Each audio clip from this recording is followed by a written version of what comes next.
이걸 모르고 시술만 반복하면은 돈은 들이는데 시술의 효과는 떨어지게 됩니다. 이 영양제를 챙기기 시작하면은 피부 나이 10년 이상 차이 납니다.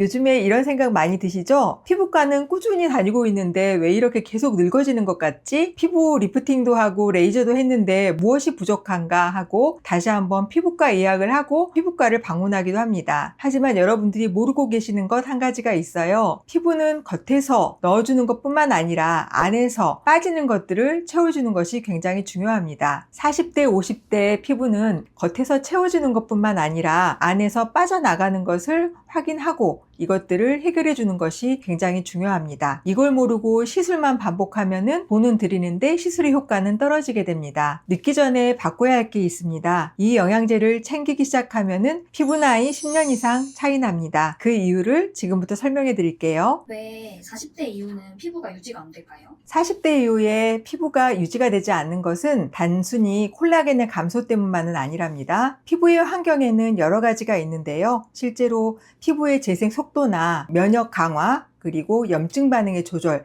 이 세 가지 환경이 굉장히 중요해요. 그런데 40대 이후에는 이 세 가지가 무너지기 시작한다는 거예요. 20대나 30대는 시술을 하면 바로 좋아지죠? 하지만 40, 50대는 이런 환경이 마련되어 있지 않으면 피부가 잠깐 좋아졌다가 다시 제자리 걸음을 한다는 것입니다. 그래서 시술을 더 자주자주 받게 되는데요. 문제는 이러한 시술이 문제가 아니라 환경의 회복이 중요하다는 겁니다. 피부가 좋아질 수 있는 환경이 유지되지 않으면 피부는 절대로 좋아지지 않습니다. 그래서 오늘은 이 피부 환경을 좋게 할 수 있는 영양제 3가지를 알려드릴게요. 단순한 미용 영양제가 아니라 피부 노화의 속도를 줄일 수 있는 기본 환경을 제공하는 것입니다. 피부 영양제 하면 보통 비타민C를 말씀하시잖아요. 왜냐하면 콜라겐 생성을 촉진하기 때문에. 하지만 제가 강조하고 싶은 제일 첫 번째 영양제는 아연이랍니다. 아연은 세포 재생과 염증 조절, 그리고 피지 조절, 상처 회복에 관여를 합니다. 아연이 부족하면 피부 트러블이 지속되고 그리고 착색이 남고 회복이 지연되게 됩니다. 특히 레이저 후 붉음증이 오래가거나 그리고 피부가 예민해지는 분들께 영향을 줄 수 있습니다. 그리고 중요한 점이 한 가지 있는데요. 아연은 손 발톱의 성장에도 굉장히 중요한 영향을 미친다는 겁니다. 요즘에 젤네일이나 네일 케어를 많이 받으시잖아요. 그래서 네일이 부스러지거나 건강하지 않은 분들이 많이 있더라고요. 이렇게 해서 아연을 복용하시게 되면은 손발톱과 헤어의 영양에 좋은 효과를 줄 수 있습니다. 그러면 아연을 얼마나 복용해야 되는지 궁금하시잖아요. 순수 아연으로 하루에 15에서 25mg까지 복용을 권장해 드려요. 특히나 여드름이나 이런 염증이 심한 경우에는 22.5mg 제형으로 나온 것들이 있고 저는 주로 제텐C라는 다른 비타민 복합제와 함께 처방을 하게 되는데 드셔보시면은 단점이 굉장히 속이 울렁거리고 미식거릴 수 있다는 거예요. 그래서 아연의 경우에는 공복에 복용하지 마시고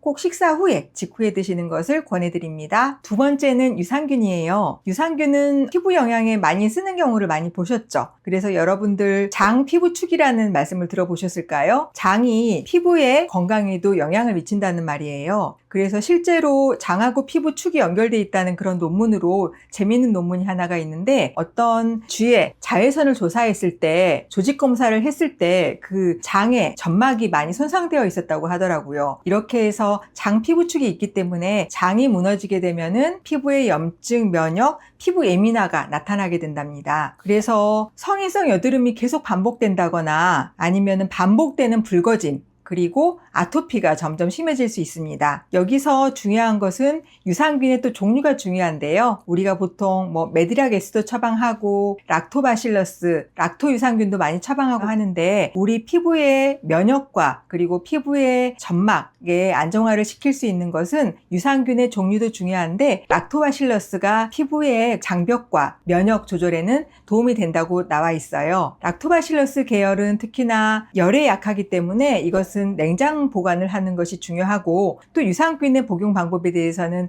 아실 텐데요. 이것은 식사와 겹치지 않게 공복에 복용하시는 것이 좋습니다. 세 번째는 오메가3예요. 우리가 주름에 대해서 많이 생각을 하시게 되는데 노화는 피부 노화, 피부의 주름은 단순한 노화가 아니라 피부의 만성 염증 상태라고 보아주시면 될 것 같아요. 오메가3는 이러한 피부의 염증 환경을 조절하는 역할을 하게 된답니다. 특히 여기에서 중요한 것은 단순한 오메가3가 아니라 여기 오메가3에 들어있는 EPA와 DHA 함량이에요. EPA 플러스 DH 총합이 1000mg 이상 제품을 복용하시는 것이 중요합니다. EPA는 피부의 염증을 조절하고 DHA는 피부의 장벽을 완화시켜주는 피부 장벽의 건강을 도와주는 역할을 하게 됩니다. 보통 오메가3가 어취, 생선 비린내가 나기 때문에 좀 미식거린다고 말씀하시는 경우가 있잖아요. 그래서 오메가3의 경우에는 식사 직후에 복용하시는 것이 이러한 부작용을 감소시킬 수 있는 방법이에요. 저는 보통 EPA와 DHA가 1000mg 이상 포함되어 있는 오마코를 처방해드리고 있습니다. 그래서 지금까지 말씀드린 아연, 유산균, 오메가3에 대해서 아연은 식후에 그리고 유산균은 공복 시에 오메가3도 역시 식후에 복용을 하시면 많은 도움이 되실 것 같아요. 이 루틴은 피부의 회복, 염증 안정화, 면역 안정화의 환경 개선을 가져올 수 있습니다. 시술은 결과를 만들지만 환경은 결과를 유지하게 해줍니다. 아연은 상처 회복을, 유산균은 면역 강화를, 그리고 오메가3는 염증 완화의 역할을 해줍니다. 겉에서 좋아지는 피부보다 안에서 유지되는 피부가 40대 이후에는 훨씬 중요합니다.